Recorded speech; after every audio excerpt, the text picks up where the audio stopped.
Please recite, ma'am.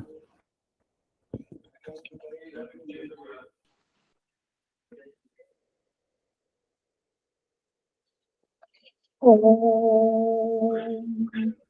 सहनाववतु सहनौ भुनक्तु सह वीर्यङ्करवावहै तेजस्विनावधीतमस्तु मा विद्विषावहै ॐ शान्ति शान्ति शान्तिः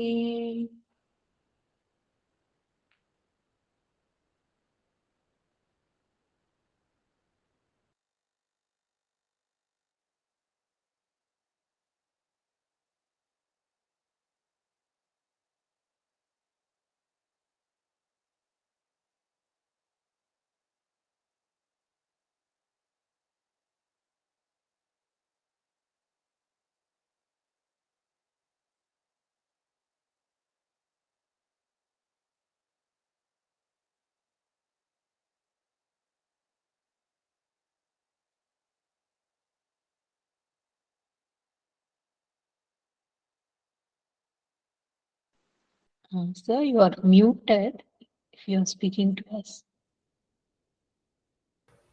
From any one of you, can you tell me, is my screen is on full mode or it's a half?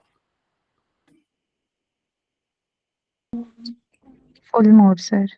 Okay, perfect.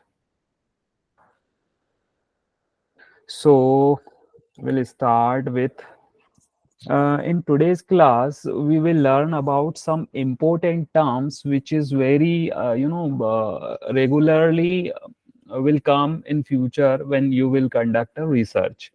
So first of all, I would like to we all together learn about the important terms in research. I would like to start with a metaphysics.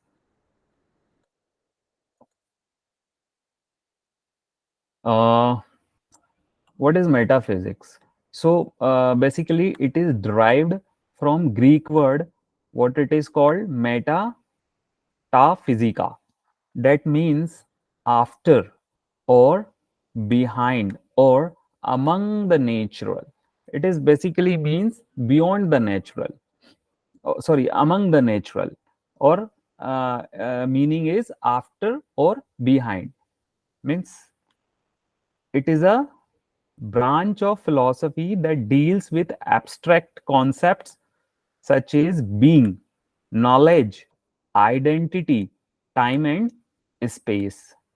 It studies questions related to existence, what it is for something to exist, and what type of existence there are. In metaphysics, two questions will always come in our mind. What questions metaphysics basically ask? What is there and what is it like? Which happens to all of us in our life. Most of means many times we think about it. Such questions came in our mind. So this is called metaphysics. So emphasize and keep your eye on these words. If questions come in examination, what is metaphysics, they will ask you from these lines, means what is there, what is it like, and they will give you in options metaphysics or some other terminology and will ask you in options. Second terminology we have already discussed in last class. It's epistemology. It is a branch of philosophy concerned with the study of knowledge. It deals with origin, nature, scope, and methods to acquire new knowledge. Right? It is very important. It deals with origin, nature, scope, and methods to acquire new knowledge. It is considered one of the main branches of philosophy, along with ethics, logic, and metaphysics. The term was first used by Frederick Fourier. Third term we will discuss is rationalism. It regards reason as the chief source and test of knowledge. It tends to believe that logic and reason as the means of acquiring knowledge, right? Mind is given authority over senses.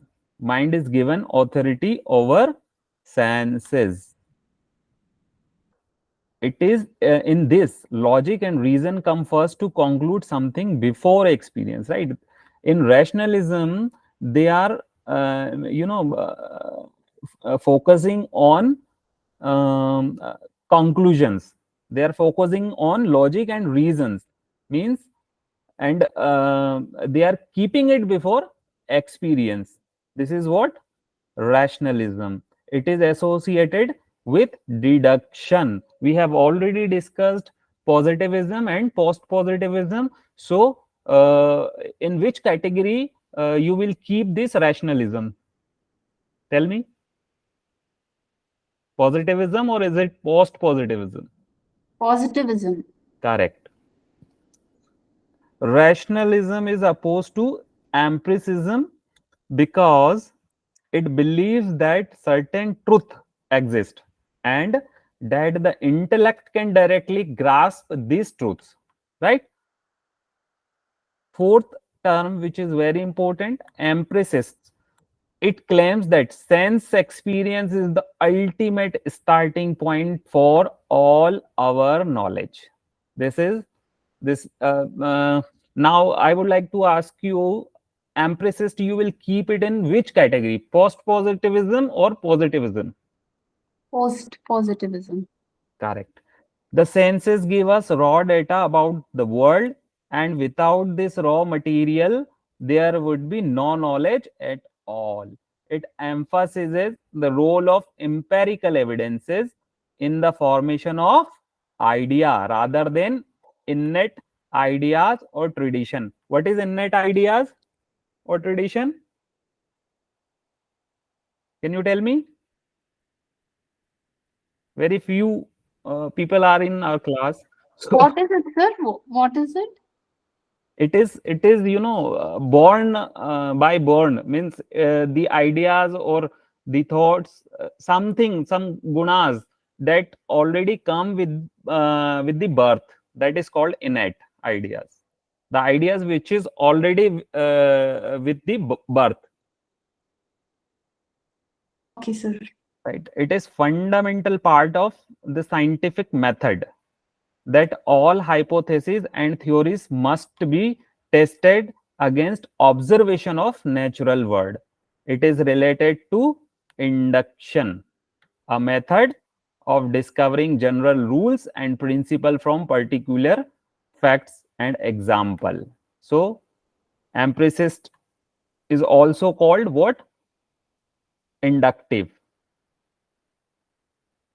means it will fall in the process, in the approach of inductive. This is fifth term. Research paradigms. What is research paradigm? It is an approach to conducting research that has been verified by the research community for long, and that has been in practice for hundred of years. Research paradigms means it is a pattern, it is an approach, it is a framework, step to step. That is called research paradigm. There is a difference between natural science and social sciences, and so is the difference between research approaches relating to them. Thus, there are two competing paradigms to acquire knowledge. What are these two competing paradigms? Positivist paradigm and interpretive paradigms. So, positivist paradigm will come in which approach? Deductive or inductive? Which approach? Can you answer it?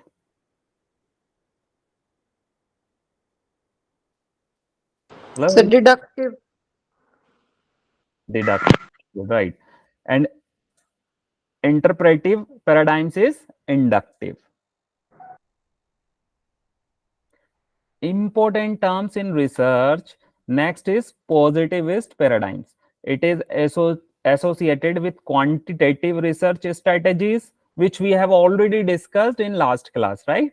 Most of the scientific or quantitative research use positivism as conceptual framework of research, as conceptual, right? Positivist believes in empirical hypothesis testing. In pure sciences, this approach is preferred because of its empirical nature to study facts. Positivists believe that the findings of one study can be generalized to another study of a similar kind, regardless of it is conducted in different environment and situations. Interpretive paradigm. It is associated with qualitative research strategies. It is applicable in social sciences such as history, sociology, political sciences, etc. In interpretive approach, the research design should be flexible and unstructured. The method should be valid and research design should generate small scale and intensive data using insiders accounts and based on descriptions of what is seen and what is heard. Next term, the eighth term is it is Vastahan. It is called means we can pronounce Vastahan. The term is closely associated with the work of the German sociologist. The name of that sociologist is Max Weber. It means a systematic interpretive process in which an outside observer of culture attempts to relate to it and understand others. So, Verstehen translate to the meaningful understanding or putting yourself in the shoes of the others to see things from their own perspective, right?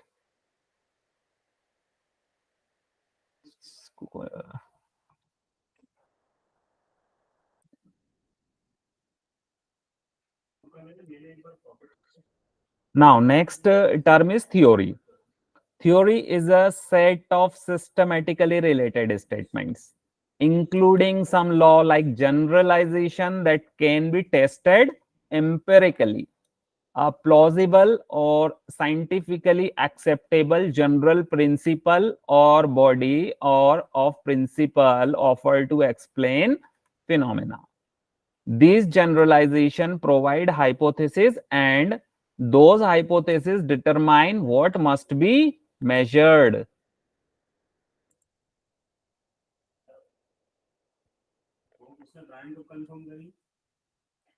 So a theory is basically what we if we go for a PhD and we do our research and finally we set a theory. So and after setting a theory, it will be generalized. So in that way, it will be our own means generalized by our own experience. So this is what about theory. So it will come for the next generations or the people, other world peoples. Important terms next after theory is paper. A paper is defined as an essay, right? It is defined an essay, dissertation, read at a seminar or published in a journal. I think you have some of you or have already experienced it in your college or during your MA or MSc in yoga. It represents a viewpoint and research work about a topic which is supported by the work of others on the same or relevant topics. Research paper. It includes all the steps of research such as literature survey, data collection, and so on. We will read later the research process, and in research process we also learn about research steps. So research paper also include the same process, how we conduct research, but research paper is in a short form. It is in a summarized form, and research is in a vast form, thesis form. A paper can be based on theory and material available, or can be based on an experiment. Term paper, we have see in this paper terminology, we have learned research paper and term paper. It is to be submitted at the end of the term by students and is based on the term. It provides the experience of research to students, and students learn about how to write a term paper. It is basically examination. Next term is article. It is written by scholars and scientists in magazine and newspaper. This is also related to research and presents the view of a writer on a topic. It is informative in nature and typically addresses the topic in general. A research article is written by the researcher regarding the new findings. A research article explains the outcome of scientific research with the support of clinical data. And research paper are then published in a peer-reviewed journal. See, I hope you all know about the journals.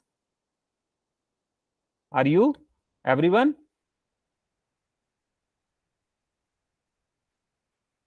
Say at least yes or no. Yes. Okay. What is peer review? I'll tell the name. Sangeeta ji, can you explain what is peer review? Do you know? Uh, I'm just trying to explain from the word Yes, what ma'am. I understand. Yes, So ma'am. it has been reviewed by another person. So whatever findings that is reported in the research article, it is reviewed by a separate Correct, entity. correct. Right, ma'am. So here it is also written, peer review means review by two or more experts from the same field of research. When you will prepare your paper, and if you give it to if you submit it to a journal for publication, they will send it to the peer review, where two masters or specific persons who are the means specialized person, they will review it, and then they give their credit on that. After that, they after that process, it will be finally published in journal. So it is based on secondary source. Secondary sources are those article or paper presented by the researcher on which have research has already been conducted based on primary source. A review article has nothing new about the topic on which it is written. It just provides critical review or summarize the available literature to explain the understanding of the topic. Right? The reader can access the knowledge by just reading one article rather than going through all the secondary sources. Next is meeting. It is very simple. We all know about the meetings. In this, people come together to discuss the paper. It can be called symposium, conference, workshop, etc. What is symposium? It is like a small scale conference in which specialists deliver short addresses on a topic. After the address is completed, the question answers follows. Colloquium. In this is very important word. It is like people using this word very much nowadays. In this form of seminar, gathering of experts and specialists take place. Only experts and specialists in the related field deliver the lecture on particular topic. Thereafter, questions and answers follow. After colloquium, Congress. It is a formal meeting usually held once in a year. Example of it is Indian Historical Congress, Indian Science Congress. These are held once in a year at a specific place. In this, all experts converged at a place and presents paper on their respective subjects. Last will not, it is not a last. Now, conference. It is a formal meeting of people with a shared interest. It is bigger than the seminar and lasts for more days than seminars. I think you all have sometime during your PG attended conferences. Yes, sir. Okay. So you all know what is the conferences, right? I'll go to workshops. It is even smaller. I think you have already taken or conducted workshops. It is even smaller than the seminar, and here the discussion is more intense. It is more practical in nature. In अरे भाई कौन आ रहा है इतना late Kamal ji, you are half an hour late. It is more practical in nature. In this, participant not only listen but participate in a practical way. It is organized to provide and improve skills. So this is what about workshop. And last is webinar. So after COVID, webinar is the form of virtual form of seminar. This is a form of seminar which take place over the internet, and this presentation is done in audio and video component. Participant sitting at one end or the world can attend the seminar. It is very economical, very less arrangement need to be done. Good internet connection is the only requirement in this form of a seminar. We are seeing a lot seminars taking place on web due to the coronavirus pandemic. Now, we have gone through the important terms in research. Now, we will discuss important terms in research aptitude. In research aptitude, first important term is action research, right? It refers to a wide variety of evaluation, right? These are important words: evaluation, investigative, and analytical research methods designed to diagnose problem or weakness in organizational, academic, or institutional places. It further helps educators develop practical solutions to address them quickly and efficiently. The steps of action research involve identification of a problem, data collection, data analysis, and interpretation, development of a plan, implementation of a plan, and evaluation of results. Action research, the steps of action research involved identification of problem, data collection, data analysis, and interpretation, development of a plan, implementation of a plan, and evaluation of result. These steps will also come in research process or in a research steps. This research is also done when educator wants to learn more and improve educational technique. The main aim is to create a simple, practical, repeatable process of iterative learning, right? So this is what about action research. Next is correlation research.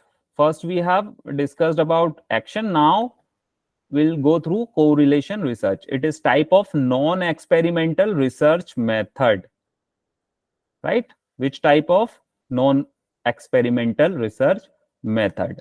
This type of research look back at historical data and observe events in the past. So we can say that it is more descriptive research. This is in this researcher measures two variables, understands and assess the statistical relationship between them with no influence from any outside variable. And here is an example what they have given it. Consider hypothetically a researcher is analyzing a correlation between drinking alcohol and cancer. In this study there are two variables, drinking alcohol and another is cancer. So we can say that drinking alcohol has a positive association with cancer. This means that by drinking alcohol, people are more likely to develop cancer. So this is correlative. Here, drinking alcohol is correlating with the development of the cancer. Types of correlation research. There are two types, positive correlation and negative correlation. So we'll discuss positive correlation first. In this, when one variable increases, it leads to an increase in the second variable. Means if you drink more alcohol, there is a more and larger chances getting cancer, right? It decrease in one variable, sees a decrease in another variable. So another example is here, the amount of money a person has might positively correlate with the number of cars the person owns. It's very simple. And second is negative correlation. In this, the variables are opposite to each other. An increase in one variable leads to decrease in another variable and vice versa. For example, the level of increase in education might lower the crime rate in the country.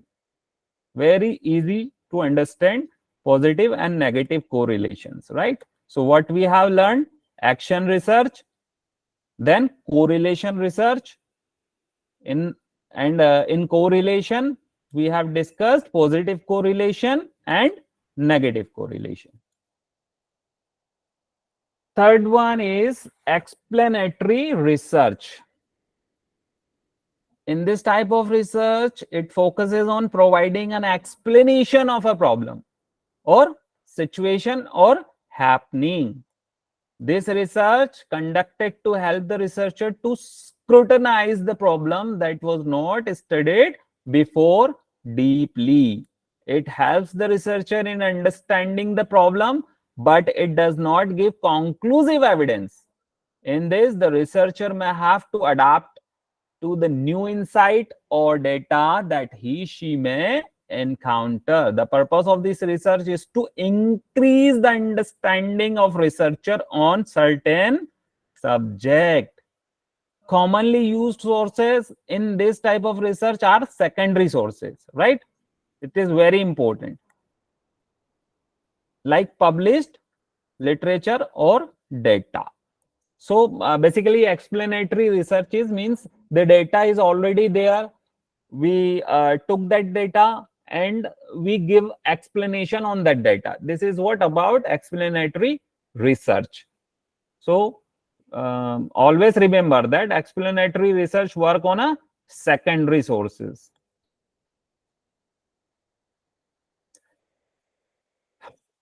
This is fourth one, ex post facto, means the fact has already been done. After that, the research investigation starts. So this is basically called ex post facto. This research is also called as after the fact research. In this, the investigation starts after the event has already been occurred. It is used to study the association between variables when the researcher has no control over the independent variable. It is used in social science to study human behavior as it cannot be controlled, right? This is fifth one, longitudinal research. In a longitudinal study, researcher repeatedly examine the same individual to detect any changes that might occur over a period of time. See, longitudinal research, basically we can say that for the genes, or for that means it starts during the time child age, and it continue till the time when the people die or person die. Such type of research focuses more on analyzing the trend or behavior changes over a period of time in variable. The daily routine of tracking someone's exercise is longitudinal research, right? So it may be something else, it may be a behavior or anything, could be a variable here on the place of exercise. This is what longitudinal research. Longitudinal is the longest time taken research in research aptitude. So this is what about today's class. We have done so far, and I'll share it all the classes notes on 10th of August, because from 11th August to 15th of August I'm traveling. So next class after 10th will start on 16th. So these 5 days will be for you for the revision. On 16th, we'll go for a short test. In that, we will discuss the questions from research aptitude. Right? Can we conclude for today? Yes, sir. Okay. So anyone can recite for closing. Who will recite closing mantra or prayer? Om Shanti शांति तो बोलना है. चलिए मैं बोलता हूँ. Sit properly, concentrate on your breath. Take a deep long breath. Say 3 times Om, then Om Shanti Shanti Shanti. Om.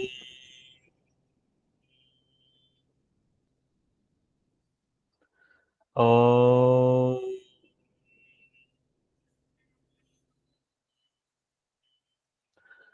Om. Om Shanti Shanti Shanti. Thank you. Thank you, sir. Thank you. Thank you, sir. Thank you.